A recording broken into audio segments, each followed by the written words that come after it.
Tyson, and you know it. You hit me, I'm gonna kill you.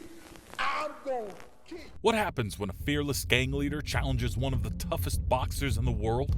In today's videos, you'll hear the wild story of Mike Tyson's rivalry with Mitch "Blood" Green, a feud that started in the ring but exploded into a street fight that no one saw coming.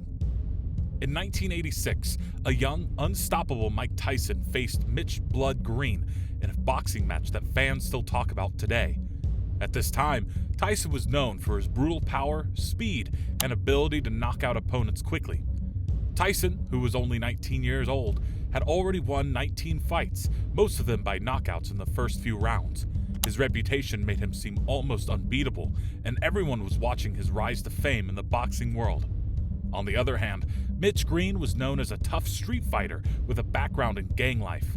Standing at 6'5" with a big, muscular build, he looked intimidating and had the street cred to match. But he was no stranger to the boxing ring either. Before facing Tyson, he had built up a record with several wins and had even been considered a strong heavyweight contender. Mitch Green didn't like Tyson, and the feeling was mutual. You want Carl Fred tell Will, you want to fight somebody? Fight me, baby. Holyfield, sausage nose, baby. You want to fight me? Fight me. He began trash-talking Tyson before the fight, claiming he could take down the young champion. Green even used early camcorders to record his messages and show off his muscles, which he shared with TV networks to get under Tyson's skin.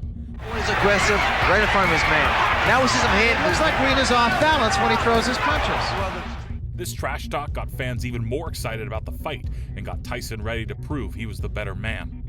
When the two finally met in the ring at Madison Square Garden in New York, the hype was huge. It was Tyson's first big fight at such a prestigious venue, and fans expected another early knockout from the young fighter. Tyson entered the ring without any frills, wearing no robe and no socks, just his shorts and gloves. This stripped-down look made him appear even more fierce and focused, like a warrior ready for battle.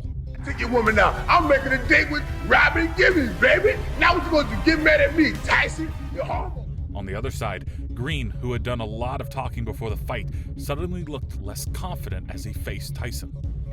From the streets of the Bronx and Harlem, Tyson from the streets of Brooklyn. We're here in the Garden.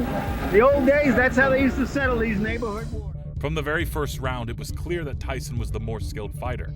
While Green was taller and had a longer reach, Tyson's quick movements and powerful punches made it difficult for Green to even defend himself. That he didn't double up. He just was a little bit lazy. I had the same experience when I fought my first 10 rounds. Tyson backed Green up with a series of powerful punches, landing big shots that had the crowd cheering. At one point, he hit Green so hard that Green's mouthguard flew out of the ring. This was a classic Tyson move, unloading punches that could break his opponent's defenses and leave them scrambling. Hands high. He works his way in. You have to think, Ray, that maybe the Tillis fight woke him up. As the fight went on, Tyson's speed and control became even more obvious. He landed uppercuts and body shots, dodged Green's attempts to fight back, and even started mocking him by kissing his own trainer between rounds.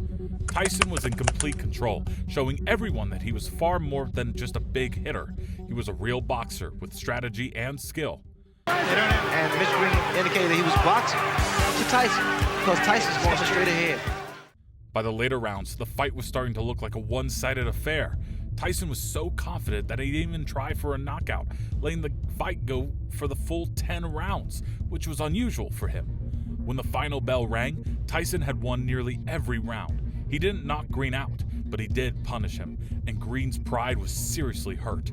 I was going to win this fight so easy because of his style. He's a gang tough opponent, and he took some fairly decent shots. But as you know, I won comfortably, and I didn't try for the... Tyson explained later that he didn't go for the knockout because he wanted Green to suffer through the full fight.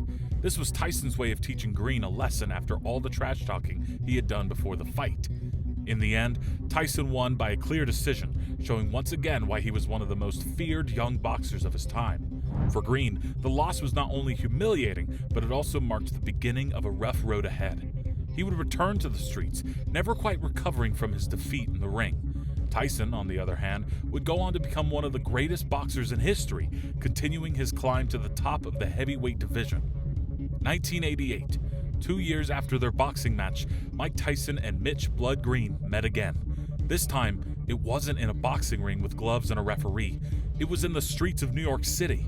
The meeting happened by complete chance, and what went down became a legendary story in boxing history.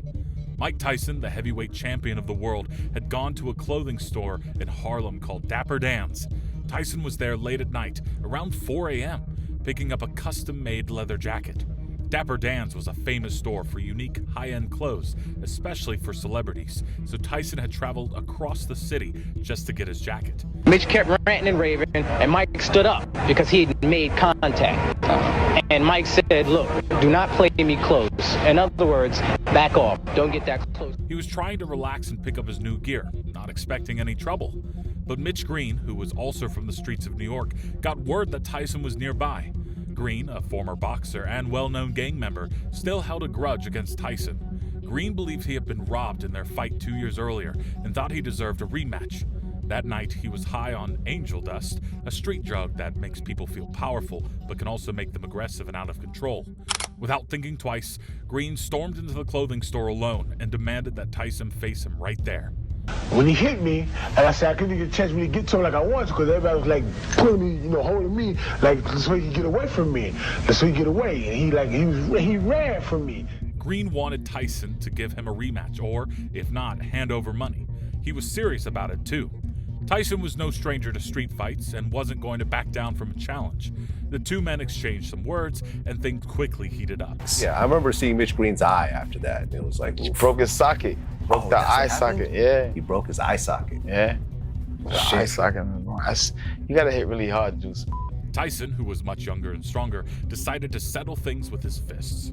The fight spilled out onto the street, and according to eyewitnesses, it was short but brutal. Y'all have a street fight, Mitch? For the ring, for the street. Thinking the man would do something about it, he wouldn't do nothing. Oh, man, he freaked me out. Did you know that actually Tyson and Sal are good friends and he comes to the show? He knew.